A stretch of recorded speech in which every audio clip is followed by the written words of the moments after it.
Hi, I'm Kevin, and this is Novel to You, where I read from my novels. Today we're doing Taemane, means diamonds in Bantu. This is episode 17, chapter 26. We're close to finishing. Here we go. George was trying to cope with the huge, meaty palms that kept slapping him to one side. Each swat, accompanied by a tree trunk-sized arm, almost knocked the old dawdler off his feet. He decided it was best to stay clear of the brood of railing great women as they bashed each other about.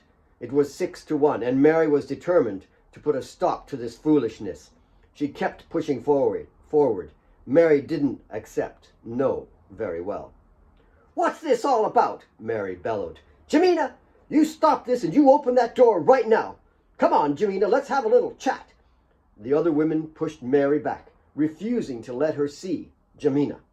George tugged on her arm. "Come on, Mary. She doesn't want to see anybody. It's too soon, maybe." "Nonsense. Don't talk to me like that, you old fool. She's my family."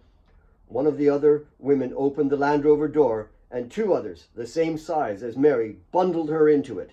They kept telling her it's too early and that she should come back in a few days. George raced around to the driver's seat once the door was closed. He struggled to start the engine so he could get the raging Mary away from the village. "This is foolish," she called out the window to the other women. "You take care of her. George, you take me to see Father Stanley right now." Kate was in her room, staring at the mine, waiting for Alex to return. She should have gone with Mary. A set of headlights pulled through the mine entrance, and she followed it around to the office. She leaned forward, hoping to see Alex's big frame step out of the truck, but it was some of Nick's men. They were sweeping out the back of the truck. The knock on the door made her jump. She ran to it, confident Alex had come in the back way. "Alex!" She opened the door wide, but saw Nick and slammed it shut. Just before the door slammed, Nick got his boot in, leaving a 4-inch gap. She pressed it closed against his foot. "What do you want? What happened to your face?" Nick's face was swollen and cut. He had a bandage over his nose and 2 pieces of tape trying to hold the cut on his eyebrow closed. Someone had patched him up, but it was very basic bush doctoring. Both his eyes were bloodshot, and overall his bruised purple appearance was ghoulish. He'd had several drinks. "There's a little problem at the mine. There seems to be nothing but problems since you showed up. Now, that's not the way to speak to your future brother-in-law, is it?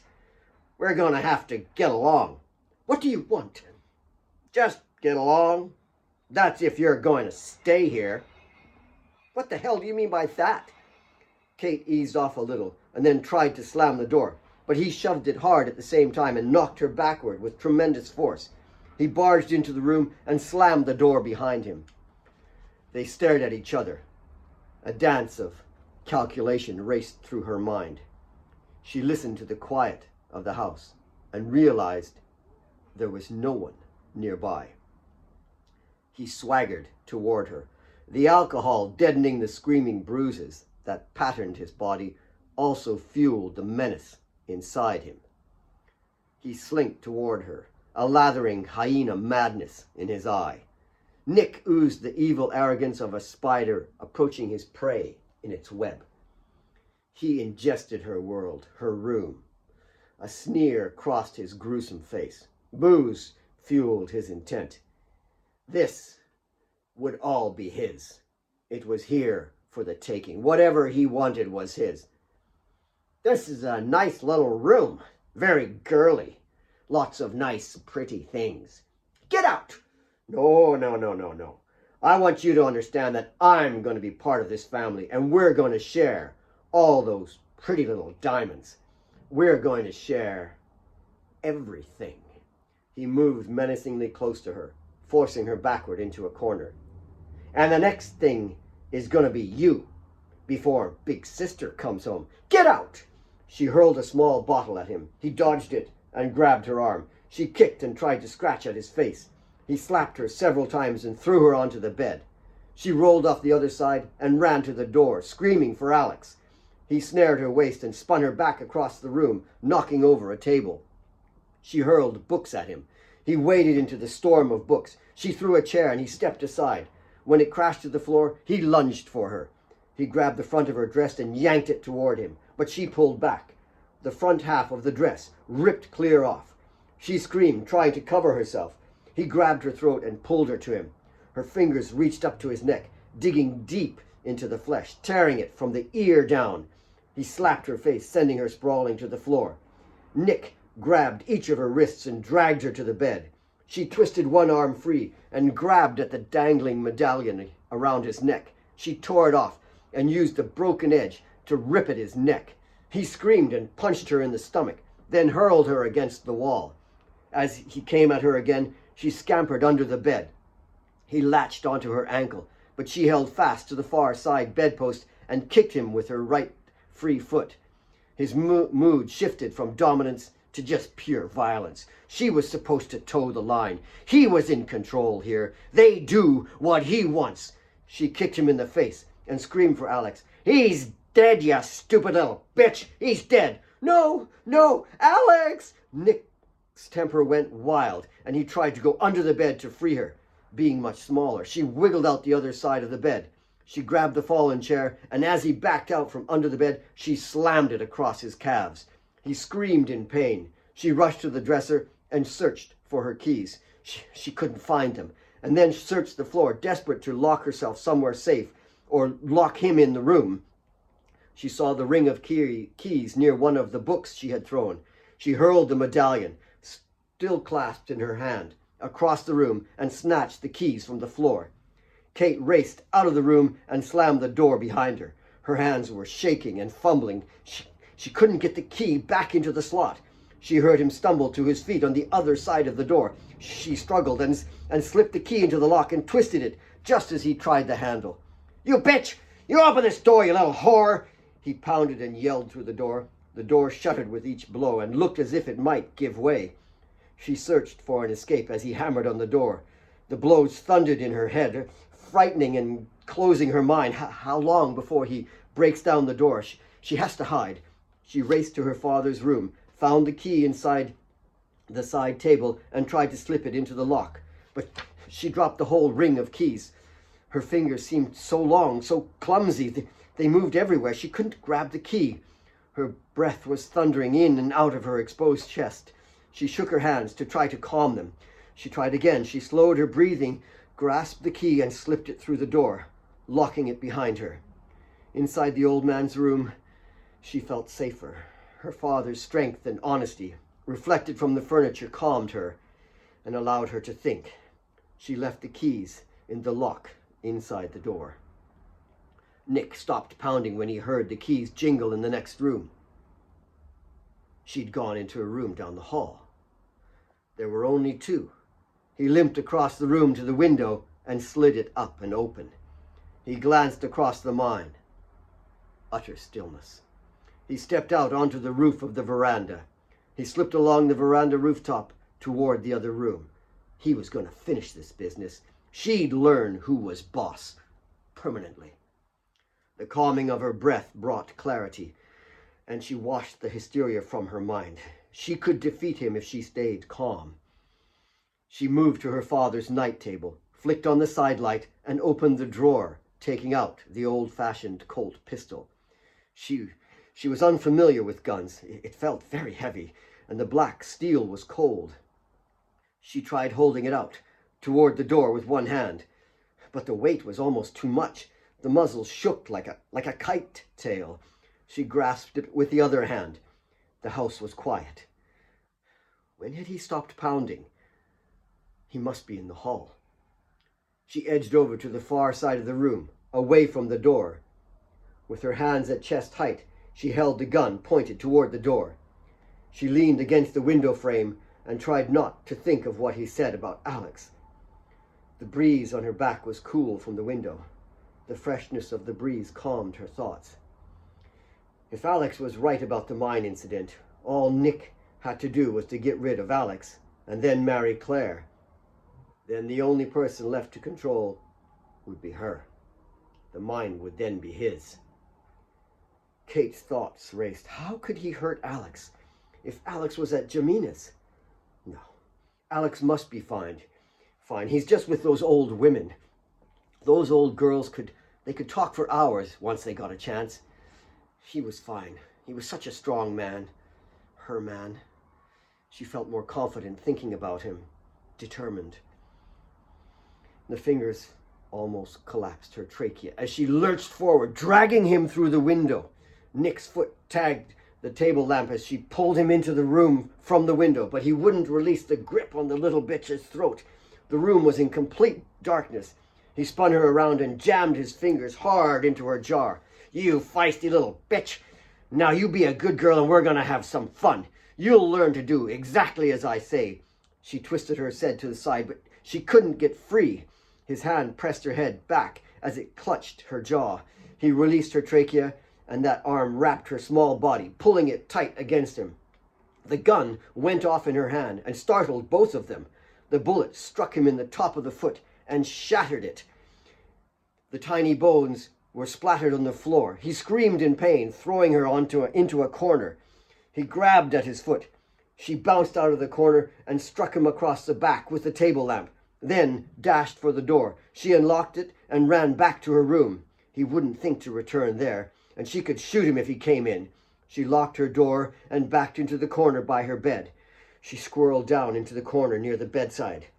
She pointed the gun toward the door and shivered. Her room was destroyed.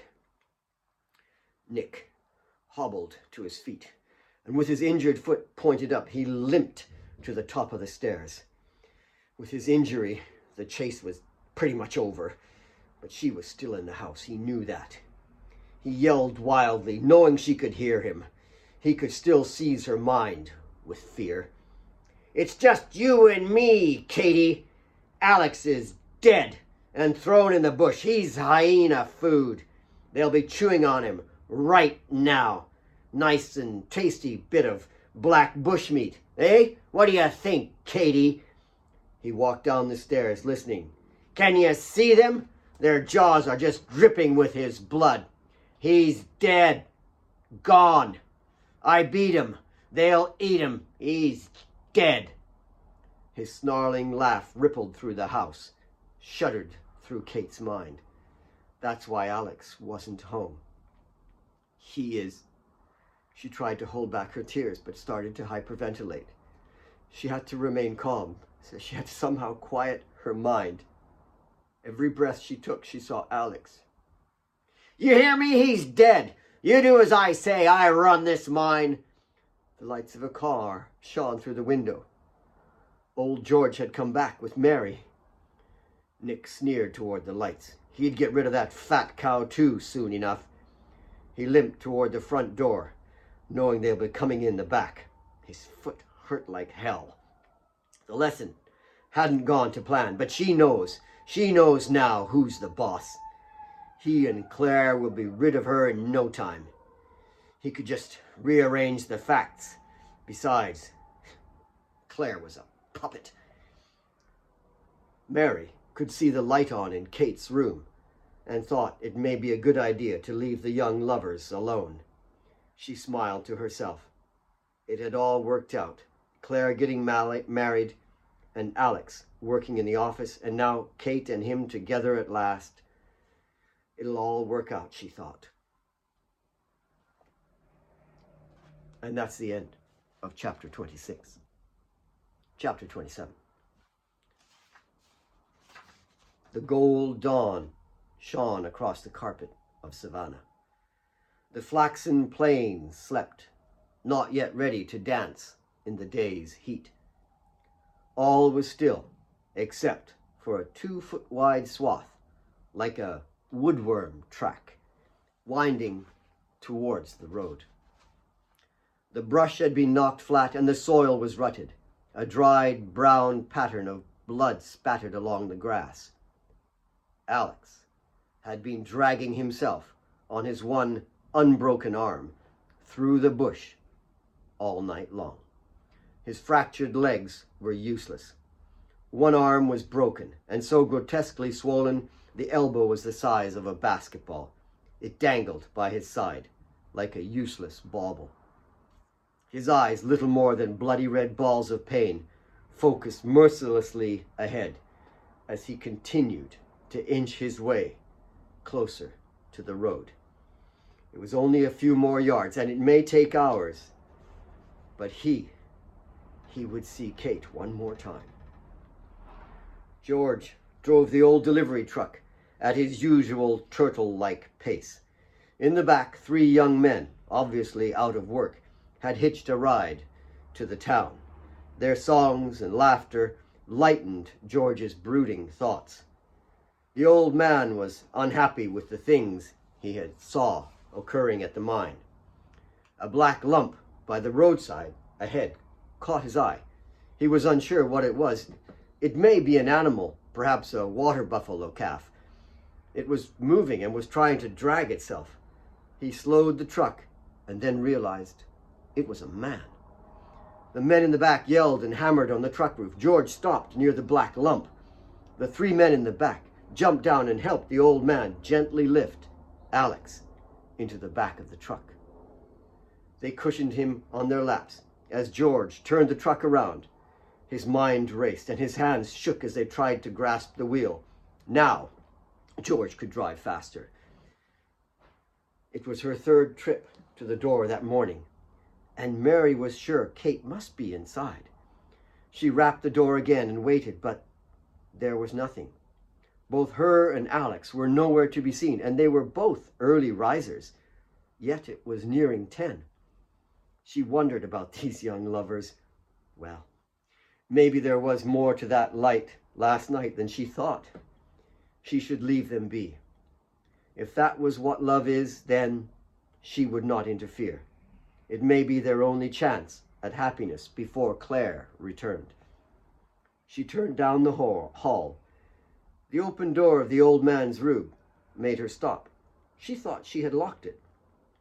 Maybe Kate had gone in to sit with him again.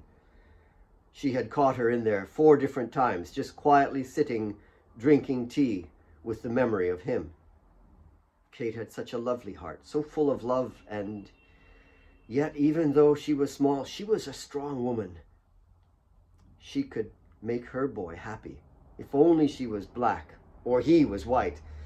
Whichever, she didn't really care, as long as they could be together. Mary shook her head and peeked in the old man's room, anticipating seeing Kate fast asleep on her father's bed. Everything looked normal except for the broken lamp. The breeze must have blown it over. She bobbed her great bulk down and picked it up from the floor. She'd have to fix it downstairs, or maybe get George to do it. Nick lounged behind the desk, nursing his bruises, as 2 of the wardens straightened the broken office. They were doing their best to cover any indication there had ever been a fight. One Eye entered and crossed to Nick. He grabbed Nick's boot with the hole in it and laughed. He put his finger in the hole. "Are you sure you didn't shoot yourself?" "What, and my face too, you asshole?" "You're not so good with women, maybe, eh? I should give you some pointers." "Oh, piss off." Nick leaned painfully forward and snatched the boot from him. What are the men here saying?" "No one's saying anything. They saw Alex drive in like crazy and heard he wanted to fight with you." "No one saw us get rid of the body." One Eye tipped his head and smiled, his mouth scattered with yellowing teeth. "As long as no one questions the hyenas, we are fine. The men are happy to have a job." "Yeah, that's great. You watch the old boys, though, the ones that knew Alex and old man Austenstead, that George character. Where is he?" "I haven't seen him." "How's your foot, anyway?" "That'll be okay. That stupid bitch. Guess I'll have to get new boots." "Ah, maybe we should both get a pair." "Oh, handmade," One Eye added. "Too right. Get these 2 out of here and have 'em watch the mine. And find a carpenter to get the door fixed before Claire returns." One Eye left as Nick leaned back. In a few weeks, this would all be his. The innocent brown puddles in the white, round eyes blinked up at the huge woman. Mary gave him another cookie, and he secreted it away in his shorts. "You're sure? You asked everyone, even old George?" The little messenger boy nodded his head. "No one has seen him or Kate." He shook his head. "And he walked off after the fight?" The little boy nodded. "All right, you run along. If you hear anything, you run up here and you tell me right away." Mary shook her head and waddled her great bulk back to the stove. She grasped the ladle and waved it skyward. "If you're watching, Carl, you better give me a hand with these children." Once satisfied with the stew, she turned the heat off and went up to try and wake Kate. Leaning her bulk against the door, she could hear soft sobs through the door. A torrent of broken, whispered sentences poured forth. "Alex, Alex, why won't you come? He tried, Alex, you can't be, Alex, please." The ramble continued through the tears. Mary could hear Kate was disturbed. The big woman wanted to get in the room, but without the key she was stranded on the other side. Katie, you open the door, honey. Did you and Alex have a fight?"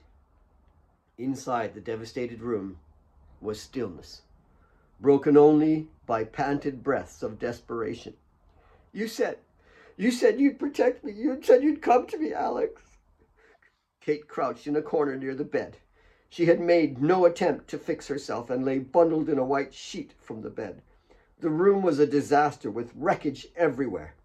The gun was clasped in her hand, pointing at the floor. Her hair stuck to her head, matted and tangled. A caked trickle of blood ran from her nose, over her lips, and down her neck. Her eyes were both purple, and she had an enormous bruise on her exposed left breast. Purple spots lined her throat from where he had grabbed her neck. She searched her splintered mind for moments of Alex. Why wasn't he with her? She couldn't accept that that bastard had said, "Never, that would never happen." And that's the end of the chapter. We'll stop there. Thanks for joining me. This is Taemane. We'll see you in the next episode. Bye for now.